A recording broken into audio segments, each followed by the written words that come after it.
Redditors who have a difficult time relating to mental illness, what is something you would like clarified explained by those suffering from 1. Serious. My ex-GF suffers from depression.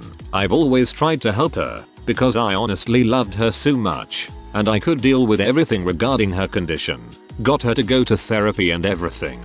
But the deal breaker was the way she used to treat me when she was in her lows. She would say the meanest things to me, and I would try being strong. She would later apologize and blame her depressive state, but it ultimately took a toll on me and I broke up. My question is, some mental health conditions affect the social understanding of the individual, but is it a reasonable excuse to explain foul behavior? Or rather, is it okay to blame your mental health when you act like an butthole?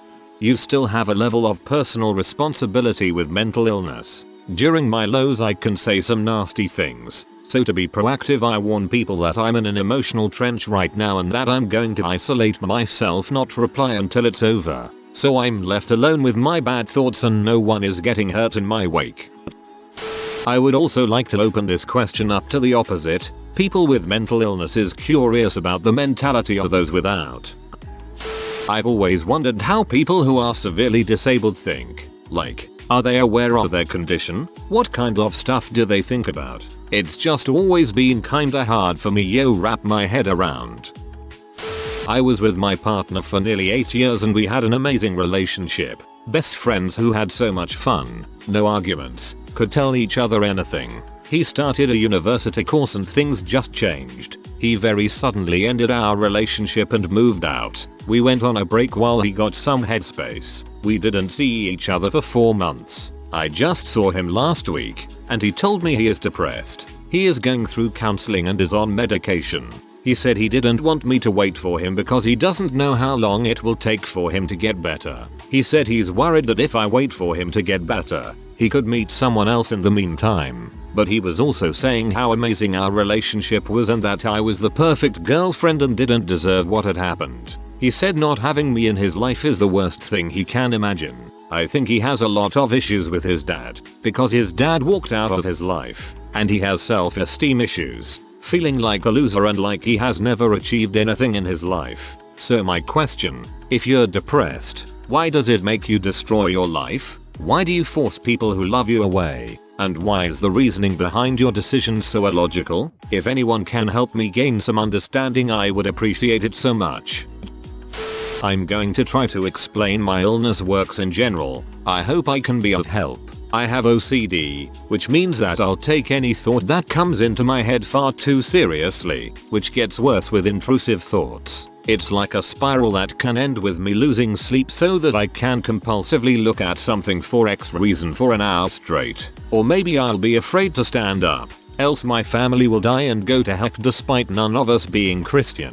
When I explain this to people, it often ends in a lot of confusion and why can't you just ignore those thoughts if you know they're from OCD? This is what sets someone with a mental illness apart from a normal person. We know it's incorrect, but then there's the fricked up part of our brain that doesn't understand that and fights with the normal part of our brain. Mentally ill people just don't have the same brain as someone who is normal, so it can be difficult to understand. It's just hard to make a comparison. There's entirely different wiring. My friend has Asperger's. He was confused at first, so I explained it to him by comparing it to his problems with socializing. He understands where he goes wrong with it, but it is still hard to combat it with logic because if that worked, the problem wouldn't exist in the first place. If anything is unclear or you're curious about something else, ask away. I'm not a professional, but I do want to share what knowledge I do have. Hello, I have OCD too. It's very hard for people to understand. There are a lot of misconceptions about it and as frustrating as it is sometimes, I know it's coming more from a place of ignorance rather than malice. While I personally don't have a mental illness, I have a child who is slowly developing what doctors keep warning me will be rather horrible, a rare form of temporal lobe epilepsy combined with malformation of the brain, all of which affecting behavior, personality, and impulse control among other things. I know that's a rather individualized category, parent of severe special needs, but I don't mind answering questions or providing some encouragement. I always try to reach out just in case to pay it forward after others have comforted me. Never understood people with extreme anger issues. My mom and brother both flip as fast as a switch, and TBH I never really understood how or why they can't control it, especially since I can control my emotions very easily. I, a high functioning autistic person, wonders if those lower on the spectrum mind the friendly poke when the phrasing comes out bad. I had a situation a few weeks ago. Kid was often seen in my store. Okay guy, speech issues, nothing bad that I've seen. He was moving like a robot and started to make buzzing sounds. I said, I think he is malfunctioning to his caregiver, while the fact he is low functioning flew right over my head. Open mouth, insert foot, but they both laughed. I go on that he found it funny and she knew I was teasing him. IDK about others. If a store owner said I was malfunctioning, I'll be like, hol up, better get out of the store, I am autistic as well. If they said it with a smile I would get the tease though, but I never heard a store owner employee teasing costumers where I live. Denmark. Is it a common thing for people with bipolar and borderline personality to have an opiate addiction, or is it just my mom?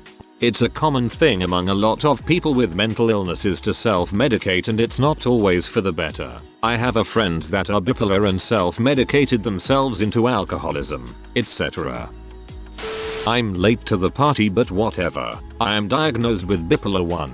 I think I get what normal is on about 10% of my days. Some days are amazing, greater than anything you could ever dream of experiencing. But on the other hand, I very much struggle with the other side of the coin.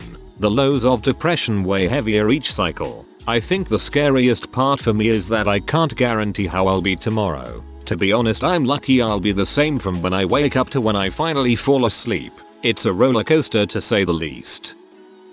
I wish some of my close friends and family would realize that my anxiety literally keeps me from doing random things, and why it's one thing and not the other makes no sense, even to me. I can go to work and perform excellent in very high pressure, high emotion situations with lots of people. No problem. I can't open the door and walk into the DMV to renew my license, even though I have all the paperwork and everything ready. I can make phone calls all day to strangers, but I shake when trying to call my friends. I'm the same way. I freaking excel in a high stress environment, yet anything below that is just frick for me. Telling me my delusions aren't real isn't helping me, you're just making me confused and scared. It's nice that you care, but please, don't insult or mock me about how it's all in my head. I know it is, but Jesus, mid-breakdown is not when to tell me I'm crazy. How do people view people with BPD? I was happy back when I got my diagnosis, because that confirmed my thoughts and now I could get help and move on.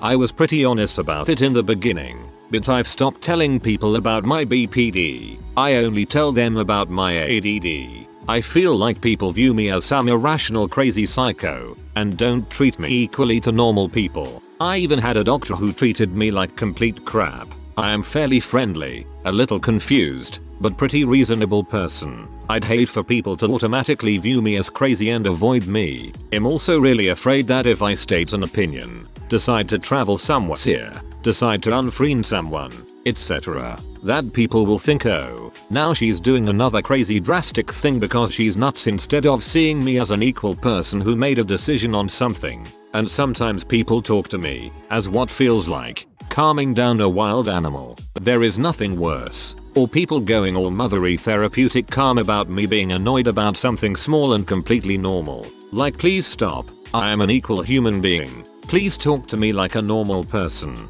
As soon as I get slightly upset over anything, people will act like they're talking to a child. IDKI, they think it's the right thing to do, but it makes me feel alienated and like a child, and they do it because they know I have BPD, and it feels like people view all of me as ill, when it's only a tiny part of me that is actually the BPD. I don't know if anyone else has said this, but depression feels like you're homesick but you're already home, like you miss someone so much, but they're dead and you know you'll never see them again. No one can see it. It's a feeling and it's overwhelming and constant. Anxiety feels like impending doom. It feels like guilt. Like the guilt you'd feel if you killed a child. These feelings happen when you think everything is fine, then boom, nothing is fine. You think you're a terrible human cause nobody understands what's going on in your brain. You don't even understand it. If you're a parent with many mental health issues, are you more apt to recognize when your child needs help, or would you think they need medication when maybe they don't? And should we shut up about it or not? I've got PTSD since I was very young. PTSD may vary in its impact on your mind depending on how traumatizing the events were for you. But that is not to say that it gets easier to deal with when you're not immensely traumatized. Here's my story. When my parents divorced, I was 3 at the time. My father's parents insisted on getting the sole child custody. My mom refused, obviously, so they brought me to a separate courtroom. Alone, of course, otherwise my mom would have been able to influence me. So I'm sitting there, a 3-year-old little girl, with 2 strange men, and one asks me, who do you love more, mommy or daddy? To properly understand the impact of PTSD, imagine you're reminiscing about one of the most horrible memories you have, like mine above. You're talking with someone about anything, really, and suddenly, you're back in that room, with these 2 strange men, and you're forced to decide your entire future with a tiny, not fully developed brain, staring at a dark wooden table, and your mind is trying to wrap itself around the pressure you're put under. So you could randomly have a flashback in the middle of a conversation with your boss and you try not to break down. BC, how are you going to explain this? In response, I started to disassociate with my mind, meaning my body went on autopilot while I watched myself doing things. To say the least, it's a nightmare coming true, not being able to control your painful memories and randomly being forced to vividly relive such moments in your mind. I've slowly learned to cope with this, trying to look at those flashbacks rationally. I'm telling myself, you're reliving a painful moment of your life. BC, your brain isn't healthy, but it's okay. If you cry and let out the pain, you'll feel better. Don't try to suppress these memories. It's your way of coping with pressure. But just BC, I'm working on it and try to explain my state of mind to myself. It doesn't mean I'm not sometimes debilitated by the fear and pain. It's getting better, but it'll never be over. Holy crap. This is such a perfect description of reliving those bad memories. Just the details and the reality of it all is so intense. I don't understand anxiety. Someone I know goes to an expensive gym because there are less people there, and I don't understand why. Also, another girl I know posts very rude Facebook posts condemning people for getting upset with her when she can't fulfill her duties, like going to work, because of her anxiety. I don't understand what anxiety feels like or how it can cause people to do these things. For those with depression, anxiety, etc., do you typically blame other people for the way you feel, or do you think you're unable to control your own thoughts and it really is all in your head? I just seriously don't get anxiety. My ex had it and I just couldn't commute with it. I accidentally told her the shoes don't match the location and she proceeded to never wear those shoes again. Can someone explain it a little? What is it like not having ADD? What is it like being able to be productive and concentrate at school? What is it like having short-term memory that doesn't fail 80% of the time in 5 seconds? I'm 25 and since I was a teenager, I've always had anxiety. I'm a bit distressed these days because I just had a baby and everyone around, in more or less subtle hints, calls me fat. I gained 20 pounds that I'm trying to lose. My mom is always nagging me about it. My BF, whom I've been in a relationship with for 7 years too. And my dad recently called me to tell me to lose weight. My sister told me to control myself. I'm horribly disgusted with everyone around me. I used to go see a psychologist, but I don't have the means to pay $100 a session anymore. I am a teacher. Furthermore, my in-laws don't respect anything I say with the baby. I would like people to stop nagging when they know you're in a fragile state of mind, especially when you tell them, the only person who doesn't disgust me is my baby. I'm getting better at affirming myself, though. It sounds like your family are really exacerbating things. Sometimes crazy isn't really crazy at all, but rather the byproduct of severe emotional trauma left untreated. Think of a scar. It's a reminder of a wound, but a wound that should have had medical attention and stitches but went untreated leaves a much larger and much more noticeable scar behind. I'm not mad. My reality is simply different than yours. It's hard for a lot of people to understand that, for some reason. I know my instincts and reactions aren't accurate or appropriate anymore. I'm not like this to be difficult, and I'm not just crazy. It may not make sense anymore, but once upon a time, these behaviors helped me survive. Do schizophrenic people hear voices speaking out loud as though they're in the room? Can the voices be in the form of paranoid internal dialogue and constant rumination? Will probably be buried, but if anybody is interested in aphantasia, let me know. To save you the Google, I do not possess a mind's eye, as some would call it. Simpler put, my brain doesn't create mental images to any extent. My memory, imagination, and thoughts do not have any images accompanying them whatsoever. I love talking about it because it blows people's minds all the time, even trying to wrap their head around how that could possibly work. For those with anxiety issues, please. A very close friend of mine has severe anxiety that he's actually pretty good at hiding. I've only known for a few months, as he doesn't like people knowing, and he hates talking about it, so I can't just ask him.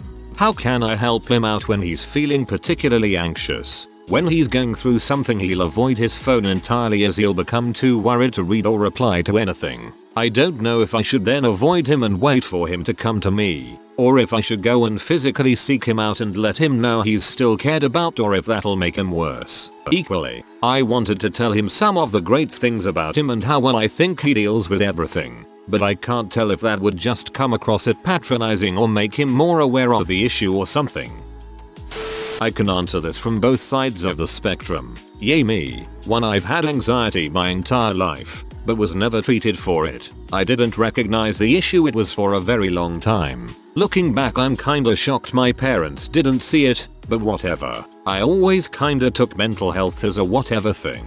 Like, yay, schizophrenia is serious and all that, but sort of had the assumption that depression and the like was kind of just an excuse. Like, you really could just will yourself out of it. Oh, I was wrong. So very wrong. In 2017 I worked myself to death and then I cracked. 2018 I suffered severe depression. I could not get out of it. I couldn't do anything. My anxiety went out of control. I was spiraling. I was passively suicidal. I was self-injuring. I wasn't working or doing anything. I was a goddamn mess. I got help after agonizing over it. Like, seriously agonizing over getting help, over the stigma that would be associated with it, over telling my husband. But I did. I got meds and now I'm semi-functioning.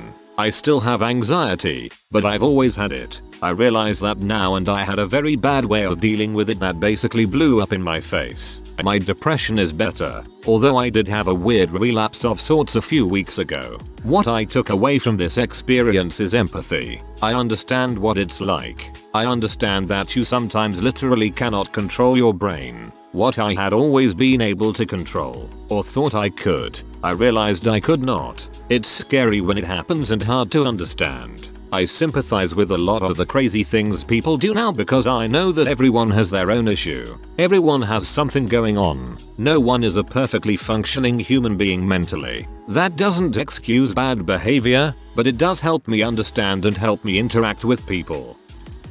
I am just curious if anxiety and panic attacks are more common lately, or if they're just more reported. For example, when there's a high-profile suicide in the news, suicide rates temporarily climb. So are people who share and reblog things about how they have anxiety also inducing anxiety attacks in other people's lives? Or have people always collapsed into a medical emergency from anxiety at about the same rate as modern day?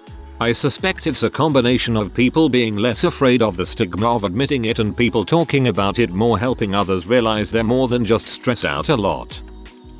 If you think sleep paralysis is interesting, you're wrong. It's pretty annoying. Just imagine falling asleep and then you realize you can't move a muscle, even though you really want to. Sometimes you hear annoying and creepy sounds and whispers. Even less often you see something or someone spooky. Most of times it's boring AF. This is individual. I enjoy sleep paralysis. So this is more like, if you think sleep paralysis is interesting, you might be right. For yourself. I don't like it though. Depression is hard for me to comprehend. Like, I get sad, like extremely sad, but never to the point where I don't get out of bed and shower and brush my teeth and do crap. And like, don't go to work because I don't feel like it. Like, I can feel whatever way but my responsibilities are still there.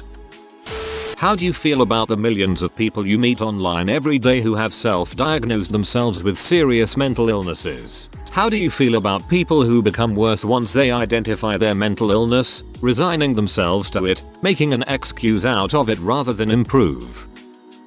I know that sometimes there's not much that can be done to help a situation, and the best thing that you can do is to just be there. Unfortunately, I've always had difficulty with this since I feel like I'm being cold or unhelpful. Is there any way that you'll know of that I could try to be more helpful for a person in a serious low? Is there anything that can be done? Does anything really change internally for you after receiving a diagnosis? I've been advised to see a doctor multiple times, but I'm scared of what I'll find out. I'm just spiraling down, man.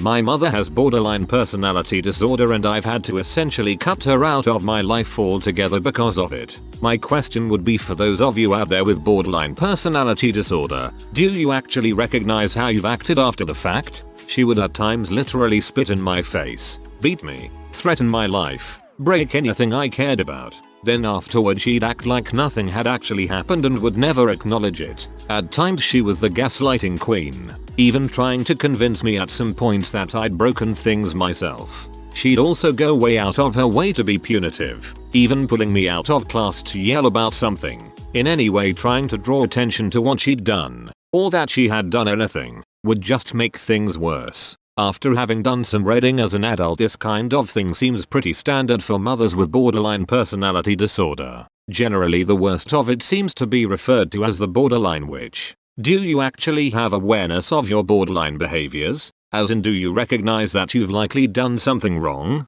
Or is your ability to rationalize your behavior actually to the extent that genuinely believe you're in the right? I've just always wondered how much awareness she had at any point of what she was doing, because her actions were often beyond contemptible.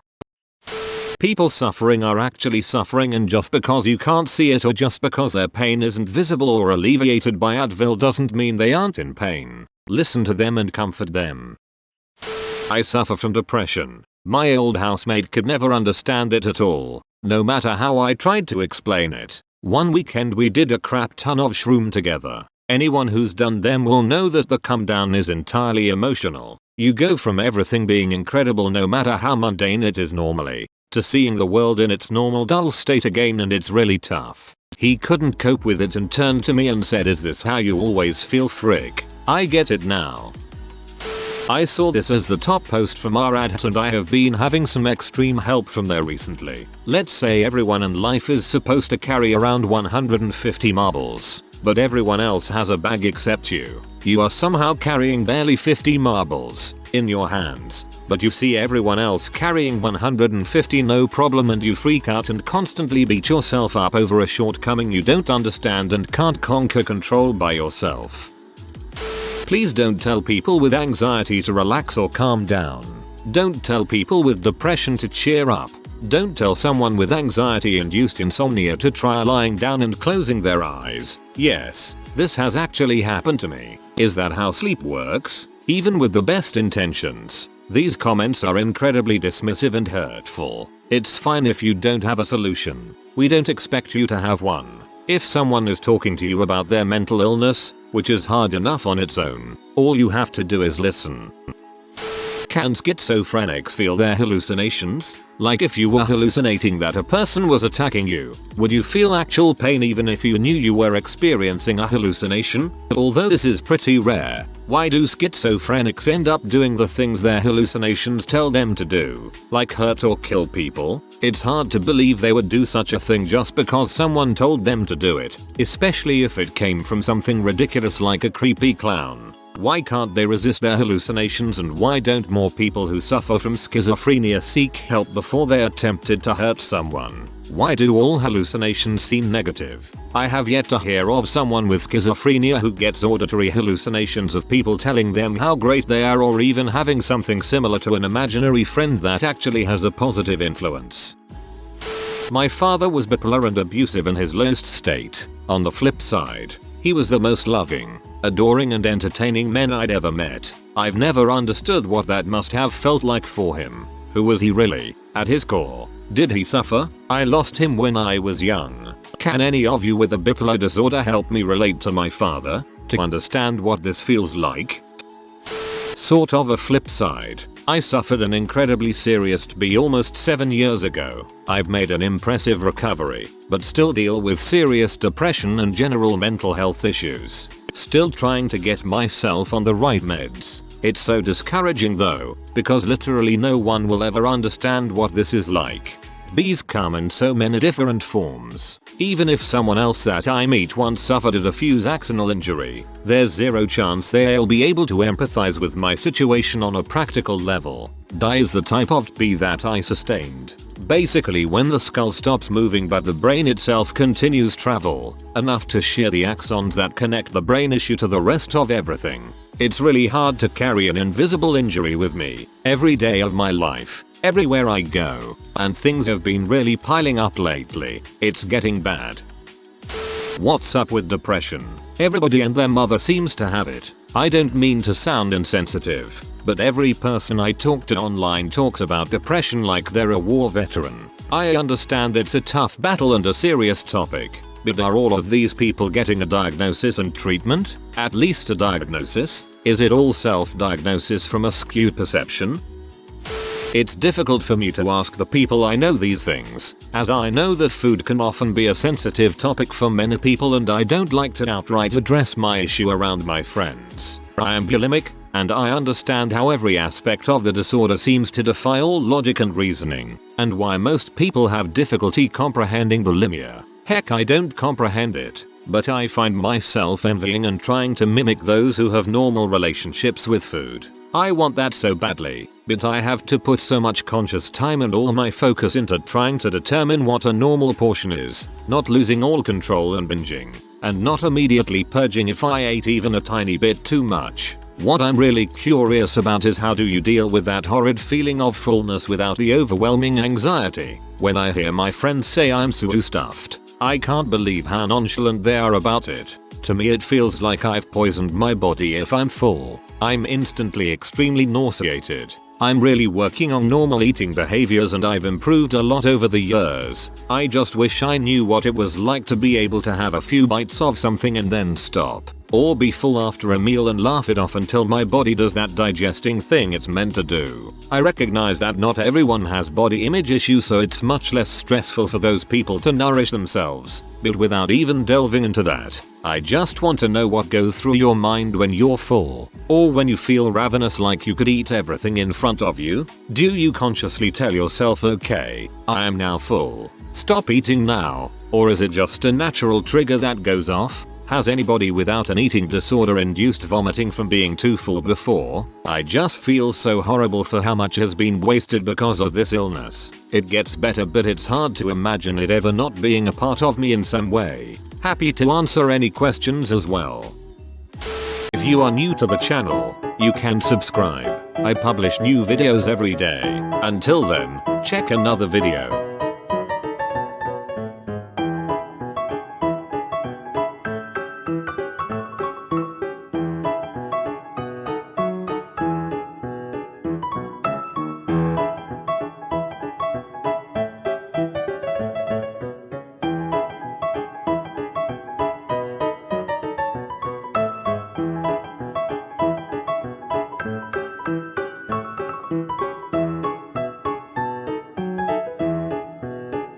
Bye for now.